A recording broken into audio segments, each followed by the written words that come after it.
You're listening to Pod Catalyst, the official podcast of IABC, where communicators from around the world tell their stories. Let's get started with today's episode. Hey everyone, thanks so much for tuning in. We've got another great episode for you today. This one's with Emily Caister. She'll be joining us at World Conference this June about Taylor Swift's marketing mastery. Now, hear me out. Even if you're not a fan of Taylor Swift, wherever you fall in the Swiftie spectrum, this episode is really all about where pop culture and comms intersect. And I had so much fun talking to Emily about this. You'll probably hear me giggle a little bit throughout the episode. We had a blast, and it really helped me think about the more human side of our work and the way we can infuse creativity into communications every day. So without further ado, enjoy the episode.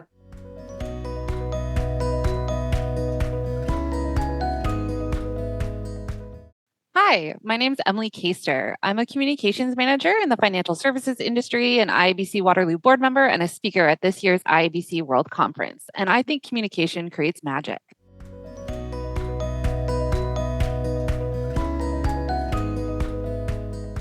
Hi, everyone. I'm Kristen Frankevich. I'll be your host today. We've got another installment of In Under 10, where we talk comms, news, and trends in 10 minutes or less. Emily, thanks so much for joining us. Thank you so much for having me. So I know you're presenting at the IABC World Conference this June in Chicago. I know the title of your session is All Too Well Branded, Taylor Swift's Marketing Mastery. Can you tell me a little bit what inspired you to develop this session?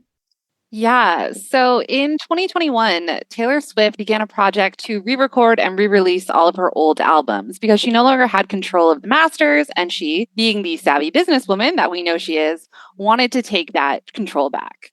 And so while this was happening, it kind of sparked this idea in my brain where I thought, hey, I feel like there's something here about like content and marketing that we can gain from this. She was essentially taking something old, changing it up a little, and bringing it to a whole new audience. And if Taylor could do that with her old songs, why shouldn't we be able to do it with our old content? And then it just kind of snowballed from there.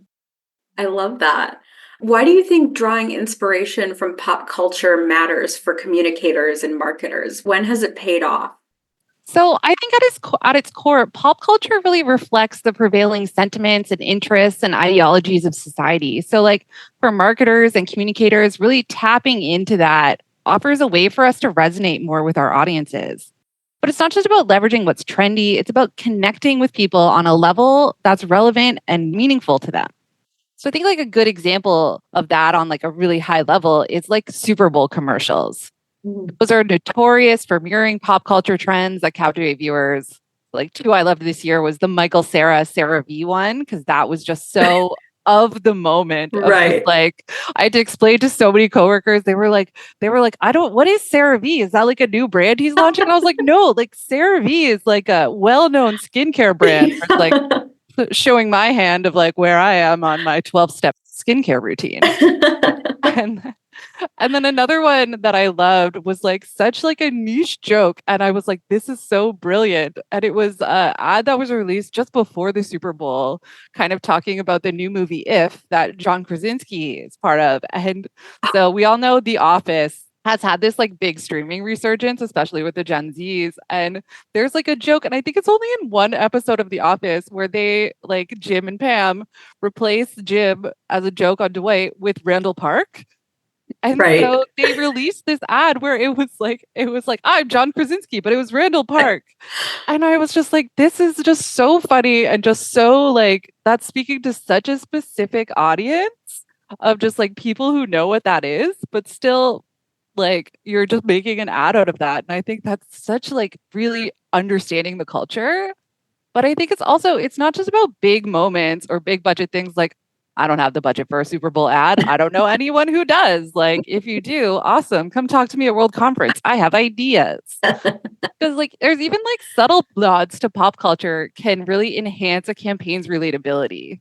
So like things like adapting quickly to viral memes or trending topics on social is just a really great, easy way to take advantage of those things. Like, you know, we all get so excited when Spotify Wrapped comes out and everyone's showing their Wrapped. And then brands have been really good in the last few years of jumping on that trend too. Like Duolingo does a Wrapped now too. Other brands are talking about like, hey, here's our product wrapped and like really tying into that. So it's like really Right. engaging people and just tapping into that broader pop culture conversation of sharing those personal milestones on social media and the culture that we have that values individuality and shared experience.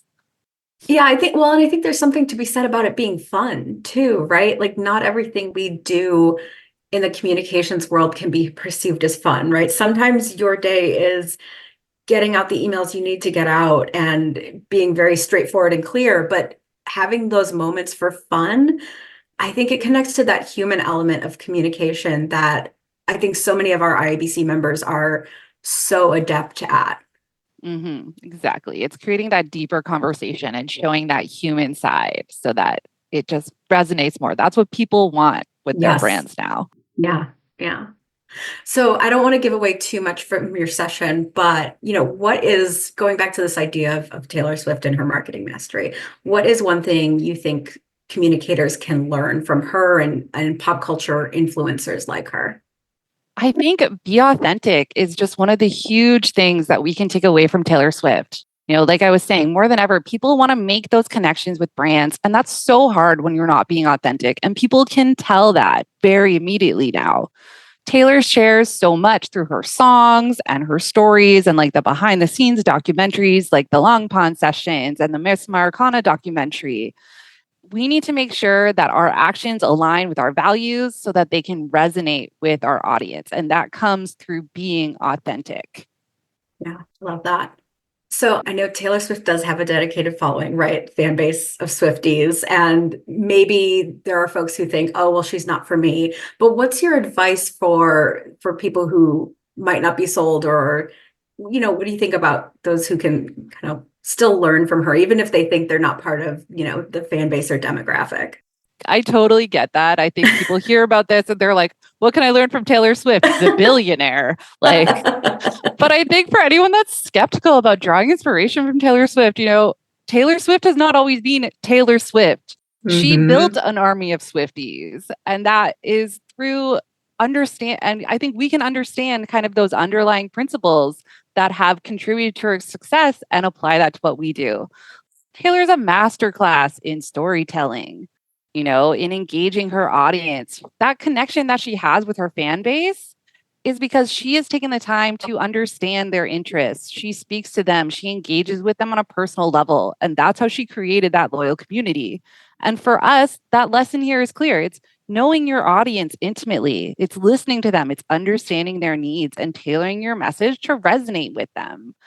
And, I think Taylor also offers some great stuff around branding, around adaptability. Like these are all really key areas that any communicator can really learn from, regardless of their industry or whether or not they're a Swiftie, which I proudly am. But all right, so you heard it here first. You do not have to be a Swiftie to come to this session. In fact, we'd encourage you to come regardless of your allegiance. Emily, thank you so much. This was certainly an energetic part of my day, and I appreciate learning a little bit more about your take on this. And I'm looking forward to seeing you this June in Chicago. Thank you. I'm so excited to be there.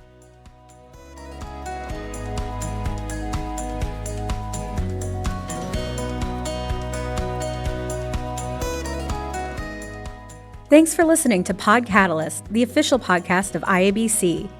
If you've enjoyed today's episode, please be sure to subscribe, rate, and review. Have a suggestion for a future episode? Send us a note at catalyst@iabc.com. To discover all IABC has to offer, visit our website at iabc.com. Until next time.